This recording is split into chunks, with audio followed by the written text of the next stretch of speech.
దేవుని ప్రణాళికలో ఉన్న వ్యక్తిని వాక్యము దర్శించటం ద్వారా పరిశుద్ధాత్మ ఒప్పింప చేయటం వలన ఒక వ్యక్తి మారు మనసు అనుభవంలోనికి వస్తాడని గత వీడియోల్లో చూచాం.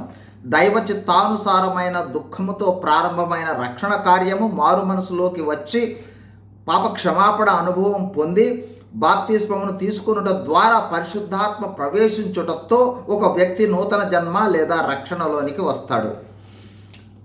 మారు మనస్సులోకి వచ్చిన వ్యక్తి హృదయంలో కలుగు స్పందనలు: 1, పాపినని గుర్తించి పాప భారముతో కృంగి చింతిస్తాడు. 2, తను చేసిన పాపాలు అన్ని కళ్ళ ముందు ప్రత్యక్షమవుతాయి. 3, పాపము వల్ల వచ్చు తీవ్ర పరిణామాల చేత కలచివేయబడతాడు. 4, పాపము పెద్ద కొండ పర్వతం వలె తన మీద ఉన్నట్లు కనిపిస్తుంది.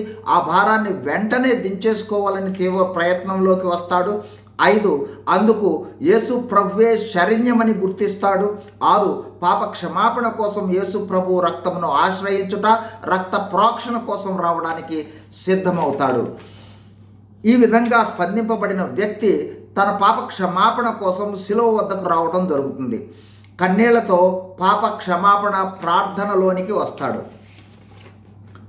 వారి జీవిత అనుభవాలను బట్టి వారి పాప క్షమాపణ ప్రార్థనలు ఉంటాయి. అయితే గమనించవలసినది, మనము మారు మనసు అనుభవంలోనికి వచ్చి క్షమాపణ ప్రార్థన చేస్తున్నామంటే చిన్నతనము నుండి మన పాపముల చిట్టా అంతా మన కళ్ళ ముందు ప్రత్యక్షమయ్యేటట్లు పరిశుద్ధాత్ముడు చేస్తాడు. ప్రభు దగ్గర ప్రతి పాపాన్ని ఒప్పుకుంటూ ప్రతి పాపాన్ని ఆయన రక్తంలో కడుగమని వేడుకుంటూ ఉండే కొద్దీ పాప భారము క్రమంగా తగ్గిపోతూ ఉంటుంది. ప్రార్థన చేస్తూ ఉన్న కొలది మనం క్షమాపణలోనికి వెళుతూనే ఉంటాము. ఎంత సమయము?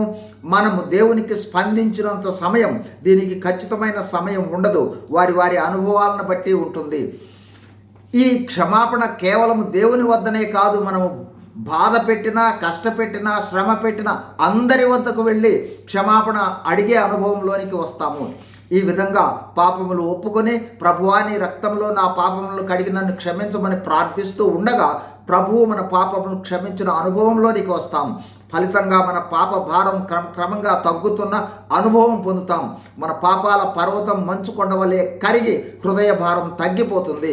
గొప్ప నెమ్మది, గొప్ప సంతోషం, గొప్ప సమాధానం కలిగి పాప విడుదల పొందిన నూతన వ్యక్తిగా మారిన అనుభవము నిశ్చయత దేవుడిస్తాడు. ఇదే పాప క్షమాపణ. God bless you. Thank you.